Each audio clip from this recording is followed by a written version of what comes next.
people aren't stepping up to the plate to help our people. Because there's a lot of them out there that are just afraid to speak up because they're getting retaliated against right now. Workforce or whatever. There's one more question too, man. Can't remember what it was. Oh, I want to know about the water testing on our reservation.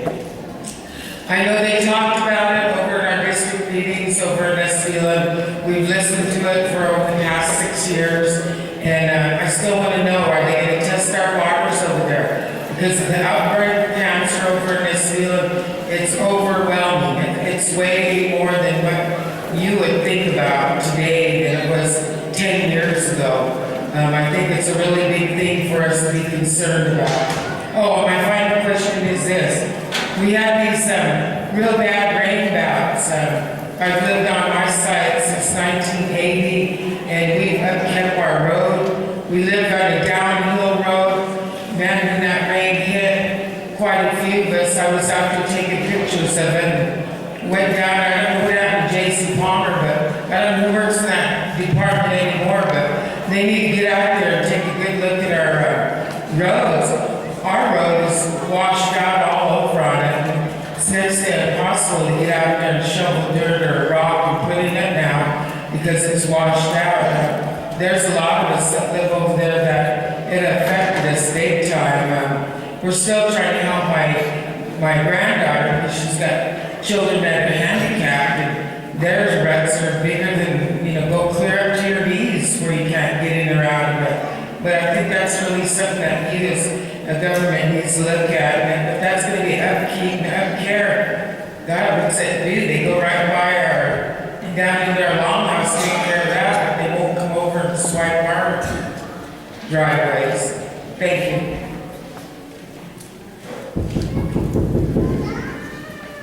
So I can answer two of those questions, the road-related question and the water quality testing. I'll start with the water quality testing. Typically, Environmental Trust only has about enough funding to do a certain number of sites, and those are typically kind of at the mouths of streams and in some of our major rivers. But to kind of repeat what we said at the district meeting, we understand that's a lot of people's concerns, water quality issues and what potential impacts those have from a health standpoint. Those comments were documented. We'll incorporate that in the RMP. We'll definitely change the direction of our water quality testing program as we move forward. If it's a big concern to the membership, we definitely want to address that and make those changes appropriately. I don't know, typically those types of tests, you'll have some baseline data, but it'll take us a few years to get good trend data to really see what it is. But we'll definitely start working with the folks that manage the wells and the folks that manage the public water systems to incorporate those in our testing. We'll publish any reports that may be appropriate for the community if it's something that involves self-calculated issues. As far as the roads go, roads have been an issue on the reservation for quite some time. We have a lot of them. We use them for our natural resource management, but we don't have very much money to maintain those roads. So as part of our RMP revision, we're going to put together a road management plan.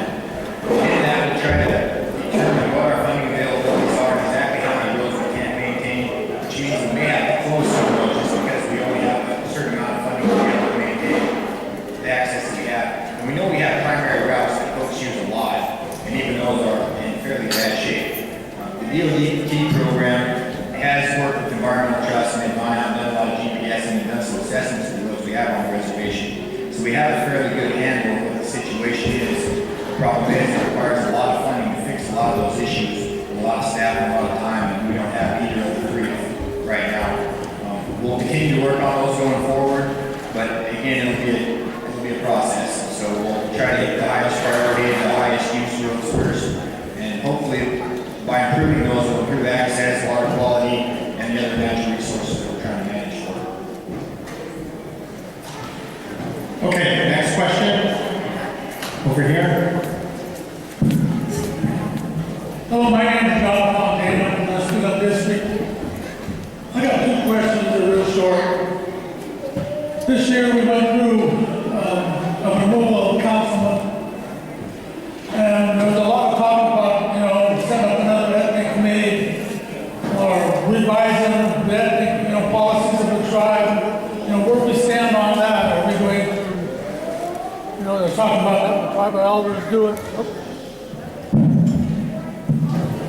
talking about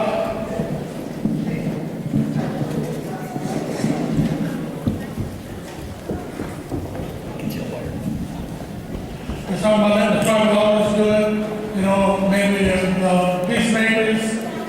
But I was just curious about where that, because I know it's a big question with the membership. We can take it out of the council and put it on the outside, to an outside committee or to an outside organization. The second question is, when do we plan on getting internet in this field? I got a granddaughter that's going to high school. And basically what it comes down to me is they're asked to do the homework. They got it down the dam, they got it in Elmer City, and we got it in Keller. You know, and I'm sort of curious because it's been about 3 years now since we heard, well, we're gonna get internet, as soon as we get a tower put up, we're gonna do that. Well, here we are, and, I got a granddaughter, I got a toy that doesn't work, I got nieces and nephews, and other people, that depends on the internet for them to do their homework. So I'd like to really have the answer to that question. Thank you. Okay, I have the IT director respond directly to that last question. Well, we're in the process of finalizing our agreement with Verizon. That would create 2 towers, and create a tower in Bunker Hill and a tower in Watertank. So we can go ahead and have Verizon put in an LTE internet service there. So that process is ongoing due to the tower fees and lease fees that have to be available for that. But we made good progress. We're talking to Verizon weekly. We're meeting with them on a regular basis. We've come to terms with that. So we should see that the permitting and everything else has been moving forward fairly fast. It's been fast-tracked in the last 6 months. So I expect that we'll see Verizon start coming in here and trying to get towers built as long as the weather holds, and then we'll move forward as fast as possible to get services for this field via Verizon on LTE. On the other offer I would make is we do have internet at the tech center, and we do have plenty of facilities there for people to come in to do homework or whatever, if that's convenient. If not, that's all we can do until we get LTE put in, and then we'll continue to work forward on getting the towns connected. And we see some more connectivity in Keller, and we're seeing more and more need for that. So it's kind of a focus of this next year to help expand our connections between the cities and Verizon. Okay, so Chairman of Tribal Government, Alan. Hello there. This ethics concern has affected all of us in one way or another and stuff. And we have, and the whole council been concerned about it and stuff. Because we don't want to get counsel. We don't want to have to police ourselves. And make decisions like that. We would like to get it out. We do have legal issues that are involved with it. And I have to say that's kind of where it's at right now. We have the legal people looking at it on where we can even let it out to. We talked about having the peacemakers do it, but then there was issues about, if that would put them in harm or anything, something like that. There's a lot of legal issues on it. So that's kind of where it's at right now. And if we could get input from people, send in recommendations on how to get this done. That might help the legal people too, We just have to learn that. That's all I can say about the ethics committee. So, thank you. Okay, next question. Can I have your own, one of the council officers, please? Surely you wasn't answered on John, you wasn't answered on your concern about employees drinking on the job or toking up on the job. We're opposed to that too, and they shouldn't be done. I would hope that when our membership or our community see employees or council that is drunk on the job, drinking on the job, toked up on the job, report it so that we can deal with it. Because we realize the importance of that, and we're opposed to it, and we will enforce it as we get the reports. Okay? I hope that answers your question.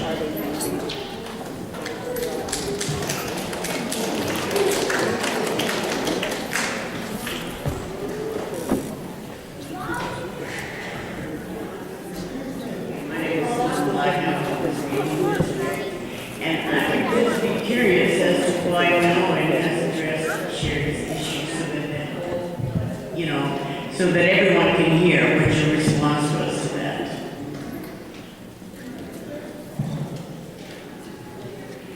I would appreciate it if someone would address the issue that Sherry brought up earlier so that everyone could hear your response. But I believe Sherry's was to look at these resolutions that she brought forth. Is that what it is? Is that what the issue is we're talking about? I was outside and she was talking most of the time. But with that, we can't take any action here at this table today in general membership meeting. And what we're going to, I mean, we were asked before, she was asked to come to committee with them before, and I'm not sure if she did or if she I mean, there's some of these concerns, I'm not sure, did you ask for closed session? Because it's pretty unprecedented, some of the stuff that you've asked for today. And some of them are dealing with employee issues and things that I'm not sure we can deal with today or even open up. And even if it's a closed session, I'm not sure, when you say it's from the membership, I'm not sure what all memberships we're talking about. I'm not sure who all in here knows about this. I'm not sure who online or everybody else knows about these issues, but it's just pretty unprecedented. And so I asked all the council, or not all of them, we didn't get tested in 30 months, so we basically were trying to figure out how to deal with it ourselves, because I just wish it had been in advance so we could have dealt with it in a timely manner. So I think you want us to talk about it after the meeting, is that what it is? I'm not exactly sure what the request was.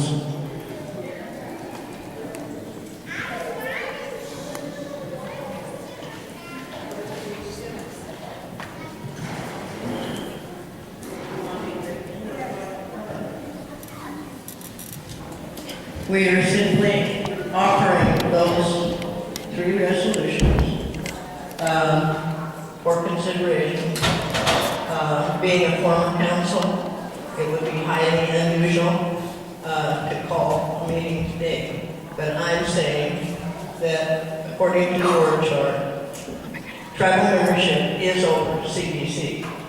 And we have every right to ask for a closed executive meeting with only the C.B.C. So, now, the one you keep referring to is about the Tribune, and that I was told by Francis to bring my request to the membership. Billy keeps telling me, bring it to the committee. So I'm going to do both things.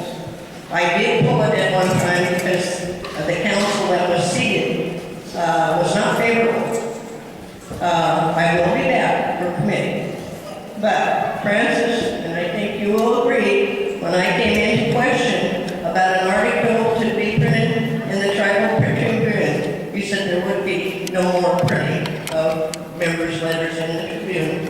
And then I had the option of going to council, general membership, or paying for it. So I'm bringing it to the general membership. That does not require attending signature today, but it definitely requires you as council overriding the EPS decision not to print in the Tribune. Anything else?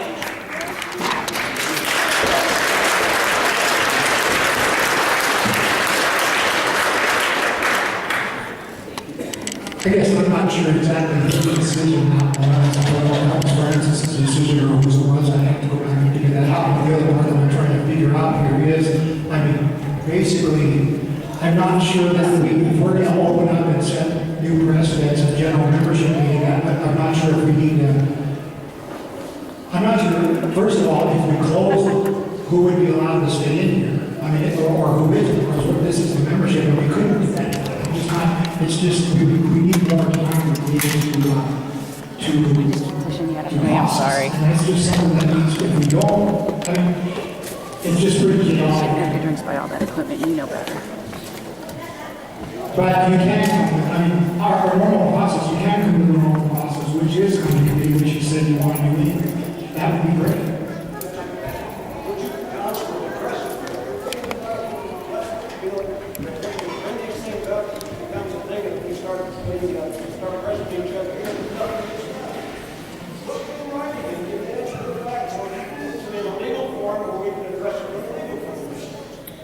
Well, these are running right now, we will bring it back to the council.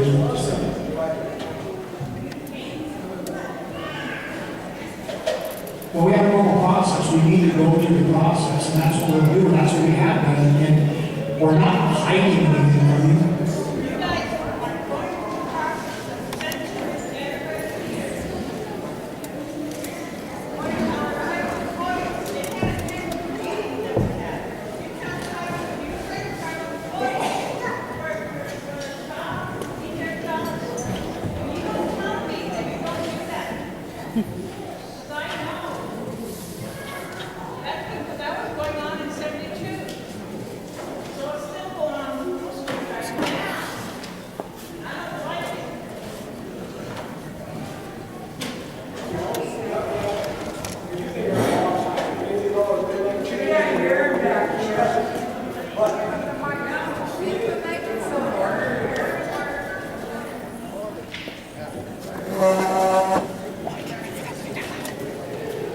We're asking the constitutional right to express ourselves, and then when it comes up to an issue, we need to answer.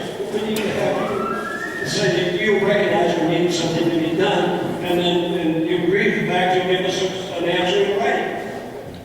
Could you do that? That's what we'll do it over the years if we get to the point where we're hollering at each other. So I think we're at that point. Thank you.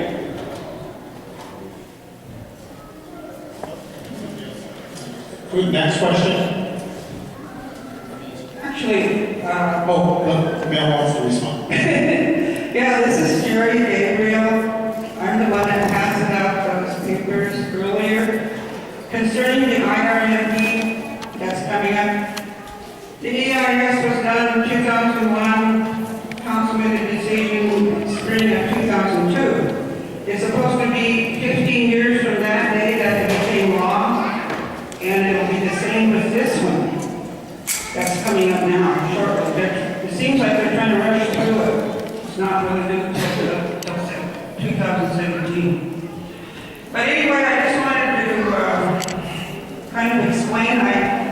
I made copies. I made like 100 apiece for Father Joe's, my letter, and then also about the herbicide. Not many people know about the herbicide. It came up at our district meeting, and so I brought some material to show. I have several other pieces of material on it, but they're real big and long, like 25 pages. And I also brought the water reports from Todd Thorne, 2009 to 2013, and the water well testing that was done by Gary Passmore. So I only made 20 of each, because they were like 25 to 36 pages long, and they're quite costly. And my husband just kind of growling when I was making all my copies, but to me this is the most important thing that I can do. Being an elder,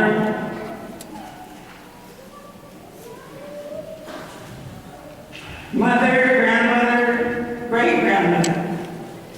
There's probably 50 just in my immediate family from me and my children, grandchildren, great-grandchildren. I look up to our ancestors for protecting our land, our water, our natural resources. And so, what I'm hoping that's going to come out of this, 193 spelled it out very clear when Brian Glenn made his PowerPoint presentation of every single watershed was ruined on the reservation. So when 193 settlement came about, I thought immediately they would stop turfing. They'd get the cows out of the riparian areas so the watersheds could heal. They'd rebuild and come back.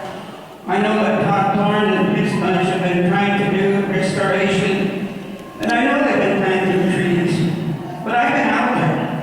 Their clear pitting continues, and I don't like it one bit, because it continues to, every time they do it, they use the herbicides. Our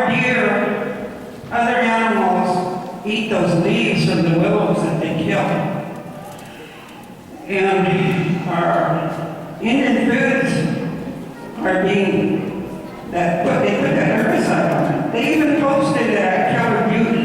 Don't eat these berries, they've been sprayed with herbicide. And I was on a field trip to 300 Meadows here a few years ago. They were going to spray knapweeds where I was shown that this is where all the Indian carrots are. We're going to spray this because we want to kill these knapweeds. But this herbicide that you read stays in the ground for 3 years.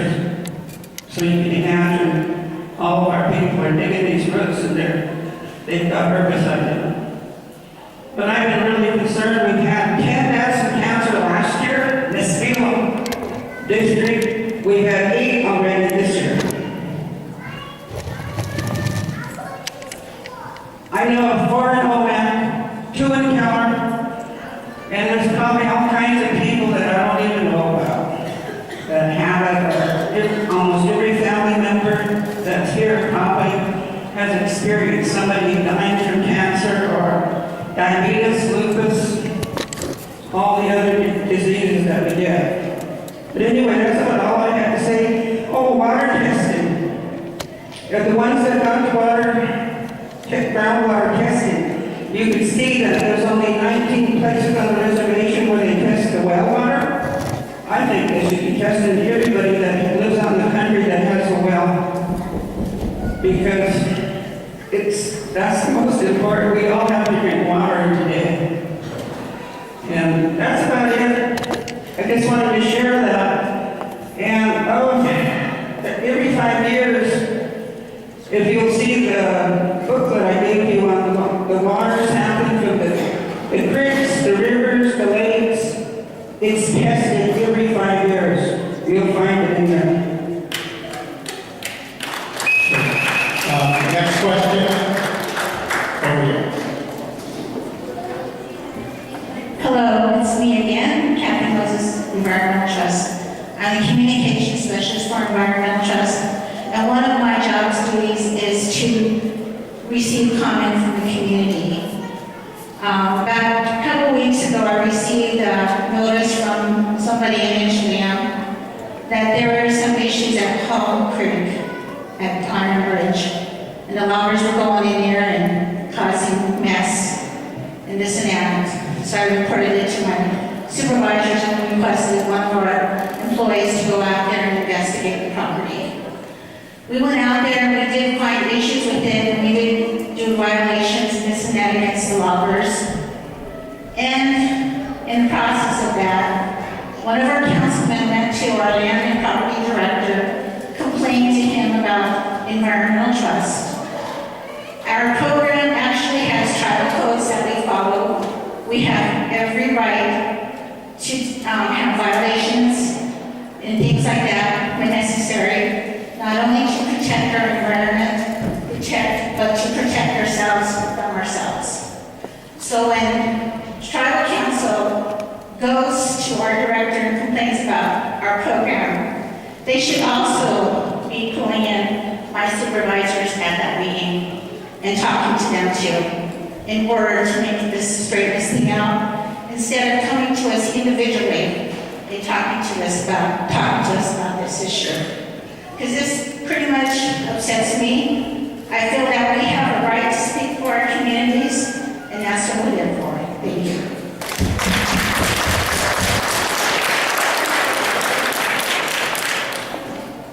Next question.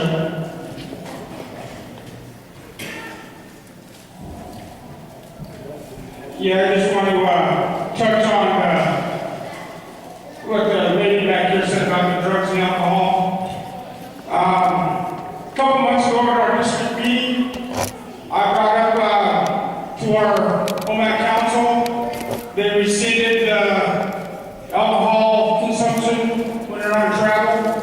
That was policy at one time where they couldn't, now they can. So my question to them was, since you guys are rescinding resolutions, I would like to see the random drug testing be put back into place in the workforce, and that would eliminate the token on the job, whatever.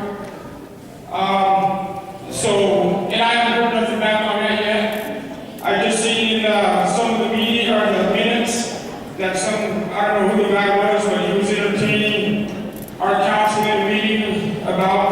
the drug marijuana. I don't know if they're considering making it legal on the res or not. I know as of right now it's not, and I hope it stays illegal on the res. Because everybody's talking about drugs and alcohol to our youth, there to keep kids off of drugs and alcohol. What kind of message are we sending our youth? Rescinding policies to bring alcohol back, to maybe make marijuana legal on the res. I say, let's get that drug testing back into random. And another thing I just want to bring up while I'm up here is the employee manual policy, the policy manual, the new one that they were going to try to pass, but I guess it got tabled. Basically, it's what our ED is trying to do is take away our rights as people, our rights as employees. It's going to be where, if this new, and now I heard that they're going to put it out for employees to review. If that's true, I hope they review it good, because it is not in our favor. We cannot say nothing, and we will be fired for just, they can fire us for looking at them wrong. So, if that's the case where they are going to put it out for review, I hope people review it, because it's in the ED's favor, not ours. Jeff, I will respond to that. First of all, the EPM is out for employee review. No employee will be terminated for commenting or proposing changes to it. I just want to make that comment. Next question. Okay. My name is Harvey Wilson Jr. Put in this bill this week. Good part of my thunder. I was going to ask a question. I heard rumor, I hope, that the council is considering growing marijuana as one of its new CFA industries. And with that being said, has there been thoughts about the ramifications of marijuana on the reservation when it's a federal law that it's still illegal? And somebody just said, the comptroller just said that half of the tribal budget is federal grants and contracts. Now, that's a lot of money to be giving away because someone wants to grow marijuana and sell it in our cigarette shops. We need to begin thinking about the enabling that we're doing. We sell beer and liquor at the trade depots and those stores. We sell cigarettes. That's one of the biggest killers around. Cancer. And everybody, oh, I'm dying of cancer, I got cancer. They smoke like a chimney because we sell it cheaper than any place else. You got to start thinking about those sorts of things. And we're killing ourselves. Why add another enabler to our population when we're already having so much problem with drugs and alcohol abuse? Thank you.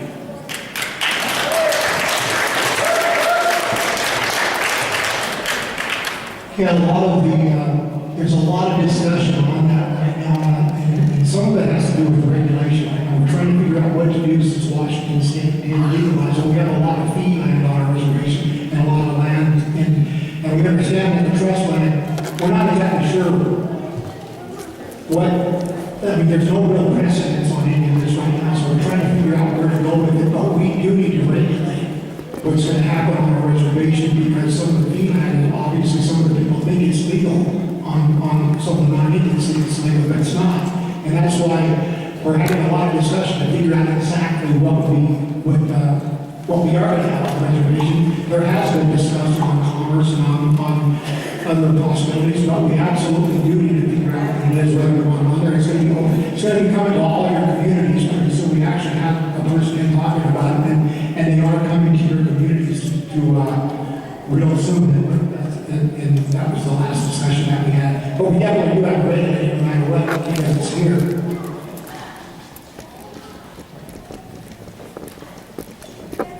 So the next question is right. More of a comment than a question. I didn't like it when they took drug and alcohol, drug testing out at all. And I definitely didn't like it when they did that thing to that nobody had to have a private driver's license. I didn't like that, because somebody's friend wanted to drive, wanted to be on have a job and didn't have DWIs at the bucket. Somebody did that. Somebody on the council did that. Somebody suggested it to them so they would apply to their friend. Tribal, you have to have a tribal license to drive a tribal vehicle. You don't just have to have a Washington State license. And I didn't like that at all, because when Shanny was a baby, when Joan was carrying Shanny, we took out up for the mission. And there was a man in a tribal rig drunk that hit somebody. In a tribal rig, he was a tribal man. He was drunk and he hit this other car. And what did the new council do? But not you council, but what did the council do? Oh, well, okay. We'll let it go. And I didn't like that. That was traumatizing to me, to have a tribal employee driving a tribal rig and drunk and hitting somebody else and killing them probably. I know when I drive and drink, when I drove and drink, I drank and I drove, but I drank and I drove. But I didn't kill anybody. I was lucky. I thank God for that every day. But I think that tribal employees who have a clean record, who have their driver's license, should have a tribal driver's license. I don't care if your friend doesn't get a job because he can't get his license. Drive a tribal rig. Next question. I have a question regarding the marijuana regulation that you just spoke to. Do the cigarette vendors and the tobacco resellers get to determine, since they will be selling that out of their vendor, out of their personal businesses? Isn't that a conflict?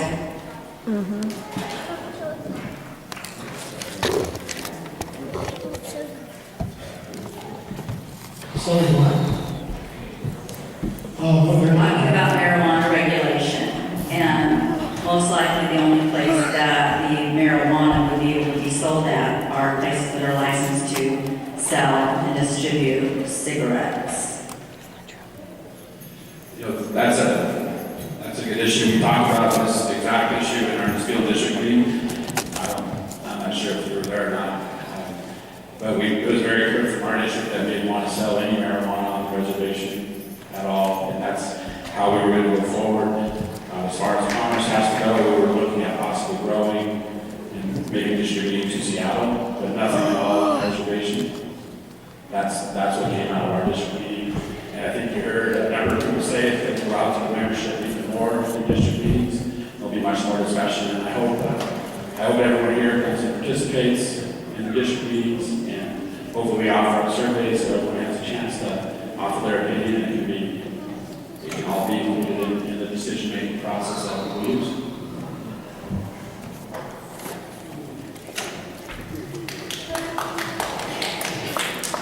Next question. Good afternoon, everyone. I'm Barbara Freelander, from the Steele in Washington, the Steele District. Comment on the marijuana issue. As to the feedback land, all fee land within the bounds of the reservation has to go through the land use, tribal land use review board for approval or disapproval. And then it goes to the tribal council who will make the final decision. Therefore, this issue has not come to the land use review board, and I'm sure that our board will, I'm on that board, and that board will probably disapprove it, although I know there are people affiliated with the board that may use marijuana. And, like Billy said, the Nisfield district does not want marijuana grown on this reservation. We are a federal tribe, sovereign tribe. Also, this land of ours, we cannot use it to put drugs into it. We have our natural Indian medicines, our roots and berries, and we contaminate it with some other plants that we do not want. Also, when anyone on the reservation, be there fee patent land or fee landowners, when they come to the committee, the land use committee, they cannot go, they go to the county, they get pushed back to our committee who reviews their plans. And as to the cigarette shops on the reservation boundaries, they should also, if they plan to sell drugs or any form of drugs, they should come to the committee because they are not approved to. They only ask for cigarettes, and some have asked for gasoline or oil and things like that. But another issue I would like to ask or discuss is the one about the 25-year plan with our mill. It was already stated already that it's been approved, and I'm against that disapproval. 25 years of putting our forests into jeopardy is not good for our people. Right now, you look at that mill and see how many logs they have there. Not even, they just get a little bit done and they get a little bit more. And they need to use up most of those logs before we haul anymore. It's taking too much out of our forest than it is. And they're not only the small logs that they were supposed to get, they're getting oversized ones. Also, this 25-year plan jeopardizes our sovereignty. Because these trees are on our land, and this land is ours. And when we give them 25 years, that's just like a mortgage for our land. And that was something we do not want. We don't want our land to be used as collateral. But, and that was what I wanted to ask, was what the 25-year plan is. Are they using our land for collateral?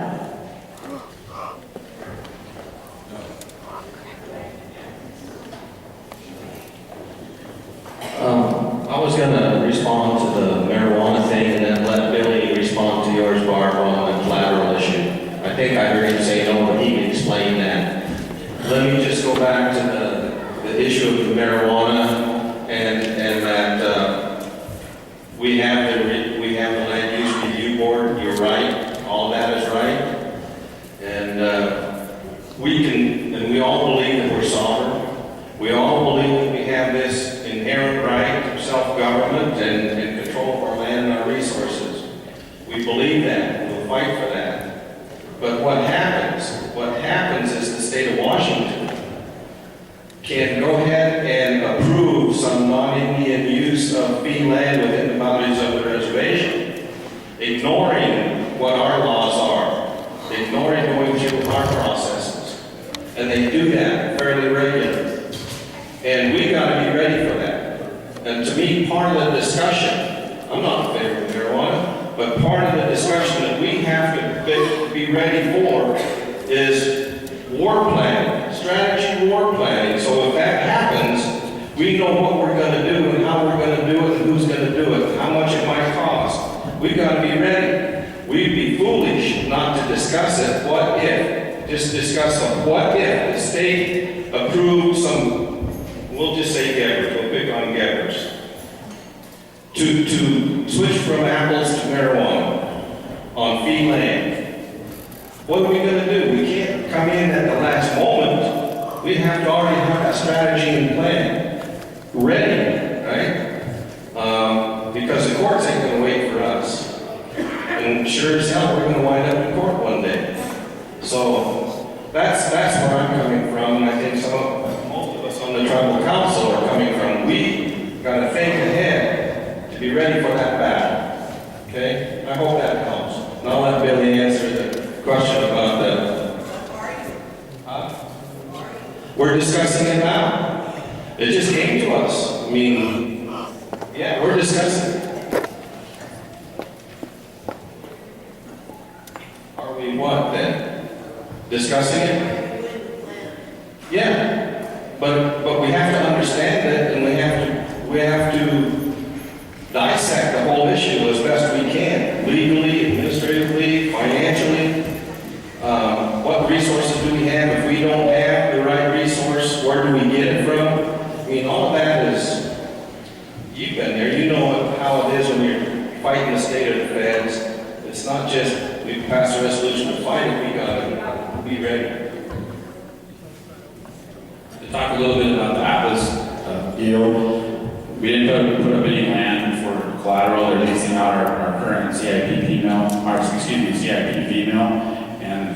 And they also, it's a 10-year deal with 3 5-year options, so there's the ability to get out of it after 10 years.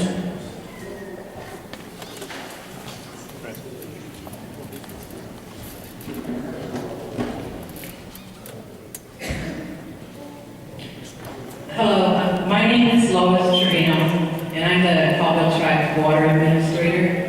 And I love doing what I do. I enforce the tribe's water code, and I'm a regulator when it comes to people drilling wells or wanting to use the waters of the reservation. And it's within this context that I just have a remark, really not a question, but it's going to sound like a question. We had a water planning meeting about a week ago, last Friday, at the administrative building.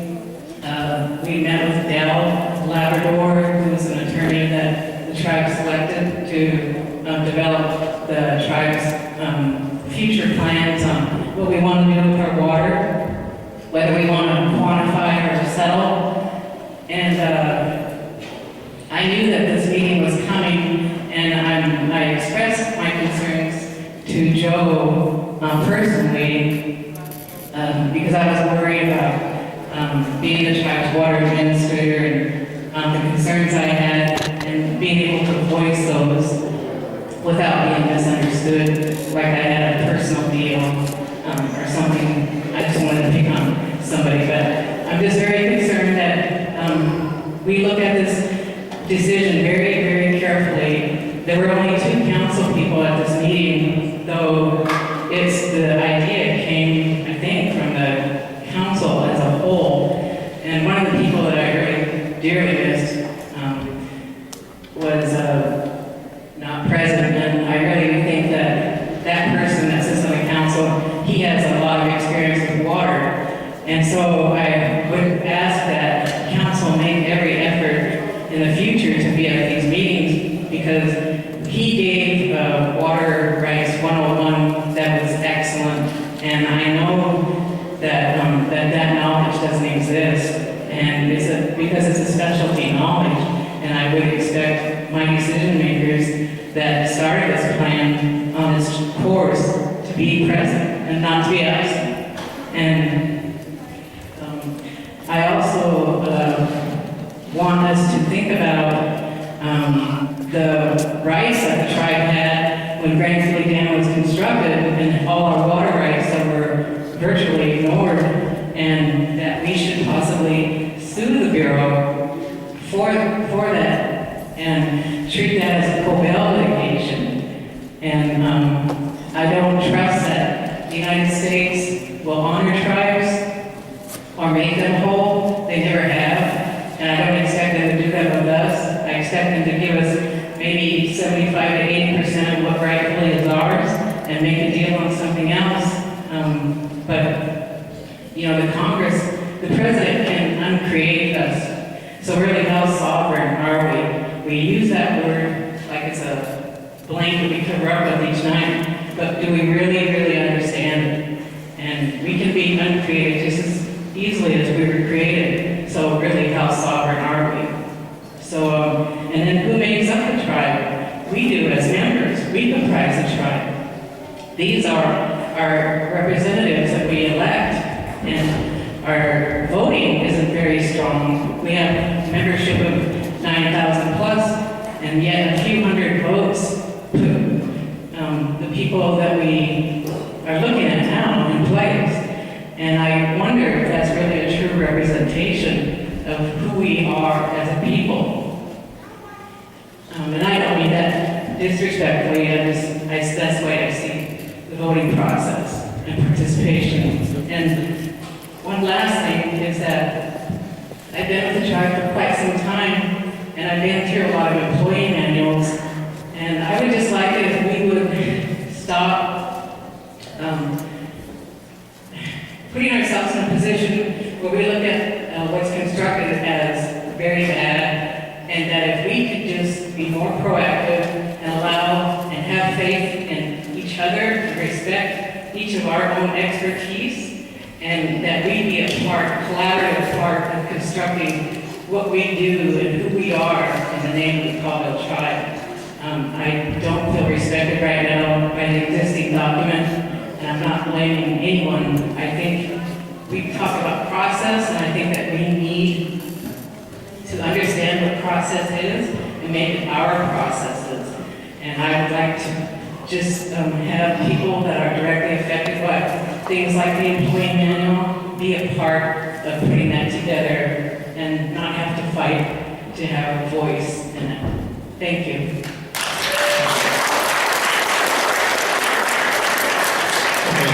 Next comment over here. My name is Joaquin Marchand. Milk Carn already answered one of my questions, so I'm just going to make a comment on the marijuana issue, distribution, and things like that. I'm glad you guys have a plan in place in the work order. You know, I did quite a few papers in grad school on the impacts of ethnic groups, and I've given a talk before. I'll be going to high school pretty soon about how, you know, they ask the question, who's most impacted by suicides, the deal with drugs and alcohol and everything. Native America is the highest on the list, but they overdo all ethnicities in this country, so it's a real problem in Indian country. So to address the legalization, to try to have a plan. I don't really support distribution or growing here because that has impacts as well. It's good to know we have something in place for that, because it was heartbreaking to actually go through the data and research to see the statistics of how our youth are almost 10 times higher than anybody else. People 25 to 30, it was crazy. So